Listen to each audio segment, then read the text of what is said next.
our next guest has some great creative ideas to pass the time for anyone who is bored at home and home and bored, as they say. Please welcome back to the show, chef, TV personality, and host, Bren Herrera. Thanks so much for Hey, Elizabeth, thanks for having me back. It's so exciting that we're still doing all this fun stuff from home. So I'm excited to share with you a couple of tips and tricks to keep you guys occupied and entertained.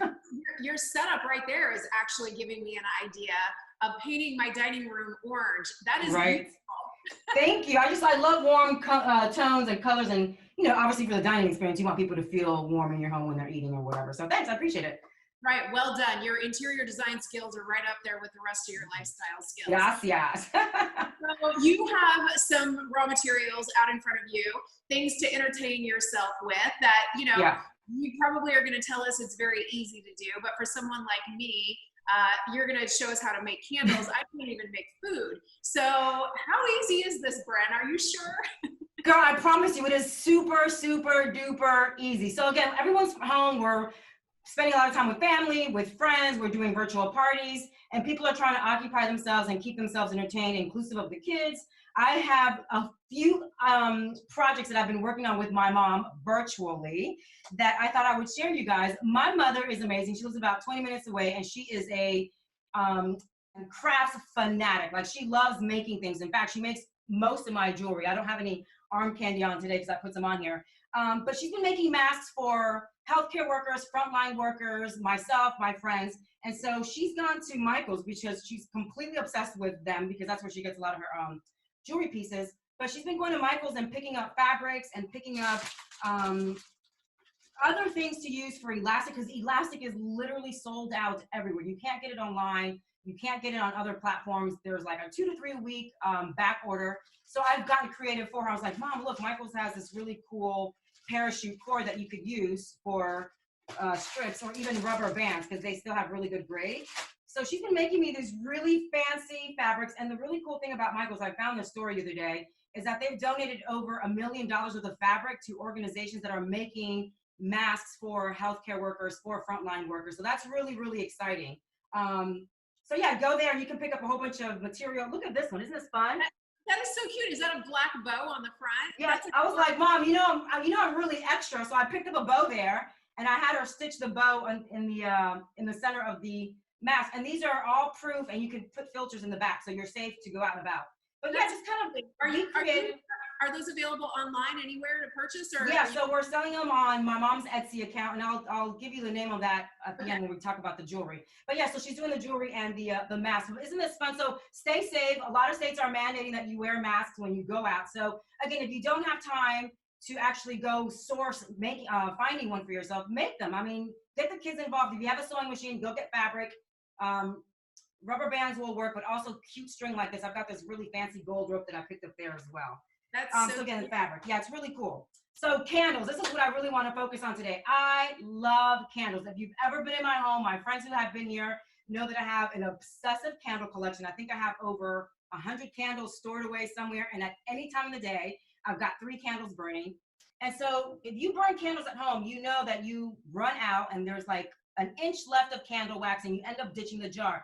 But when you buy candles and you're spending $8 to $10, you don't want to throw these away. You can totally repurpose these really pretty jars. So what you want to do is melt them down. I don't obviously have a stove here, but you want to melt them down in a pot, and you can combine the waxes with scent themes. So like floral themes, sandalwood themes, etc. So I want to show you guys how to make. Hang on here a second, Bren. Yeah.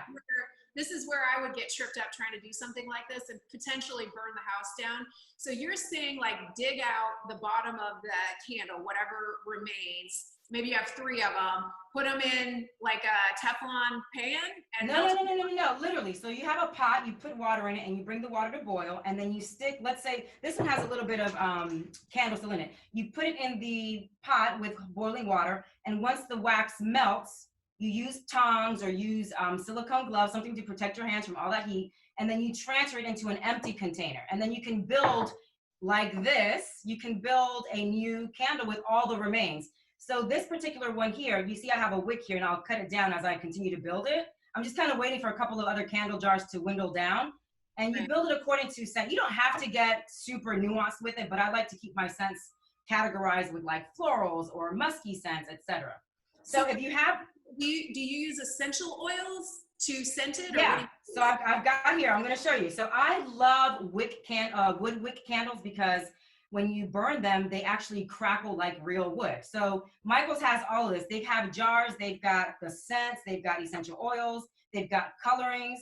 They even have the jars. But since I'm repurposing jars, they have literally everything that you need to make your candle. So I picked up the wood wicks, and it comes in a little package where you have the stands at the bottom.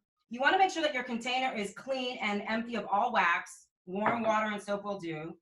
This is called a wick clip. So you want to clip your wick, whether it's rope or wood. In my case, it's wood. And you just clip it in there. I just cracked it there.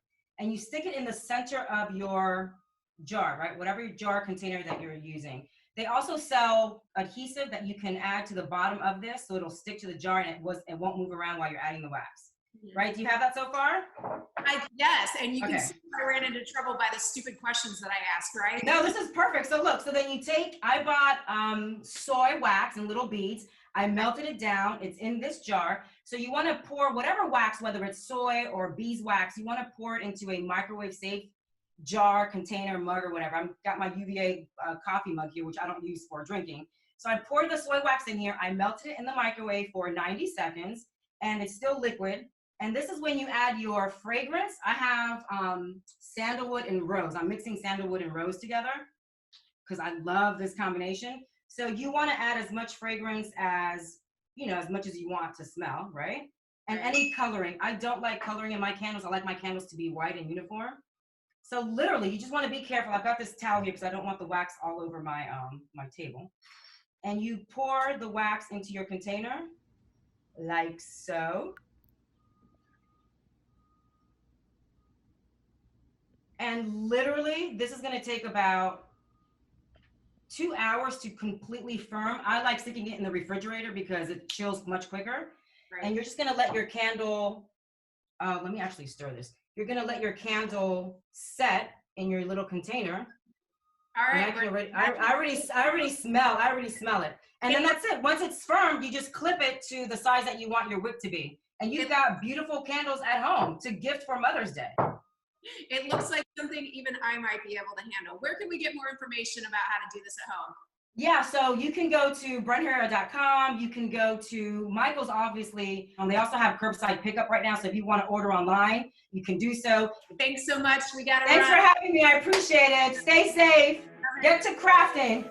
We'll be right back.